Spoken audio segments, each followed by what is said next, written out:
We read Matthew 3:17, and behold, a voice from heaven said, "This is my beloved Son, in whom I am well pleased and delighted." When God speaks identity, He is not offering encouragement, He is setting order. What God says about you is meant to become the governing voice of your life, not one opinion among many. If your agenda is shaped by pressure, comparison, fear, or urgency, it is a sign that identity has been displaced. But when identity is settled, direction becomes clear. Jesus was declared my beloved Son before He performed a single miracle. The Father settled His identity publicly before the Spirit led Him privately into the wilderness. The testing that followed was not about power, it was about whether Jesus would allow hunger, pressure, or temptation to redefine who He was. Satan's strategy was not to steal Jesus' assignment, but to question His identity. If you are the Son of God, this reveals a kingdom's truth. When identity is clear, temptation loses authority.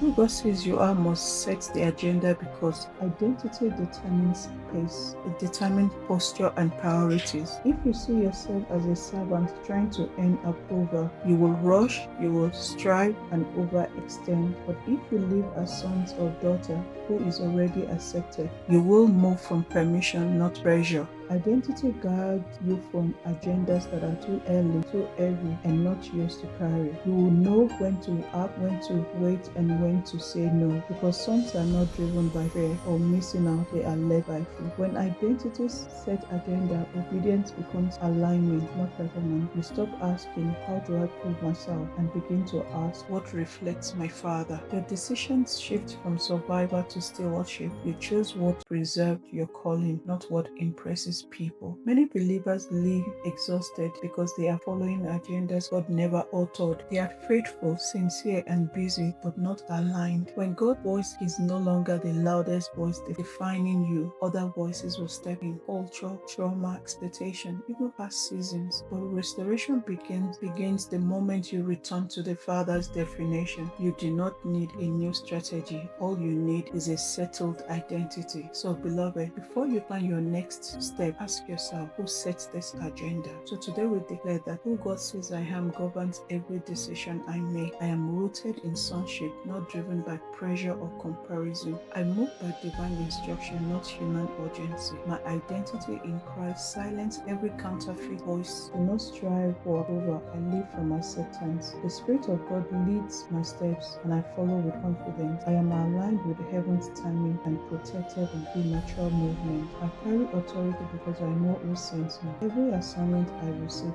is from identity, not insecurity. I declare that my life reflects the Father's will.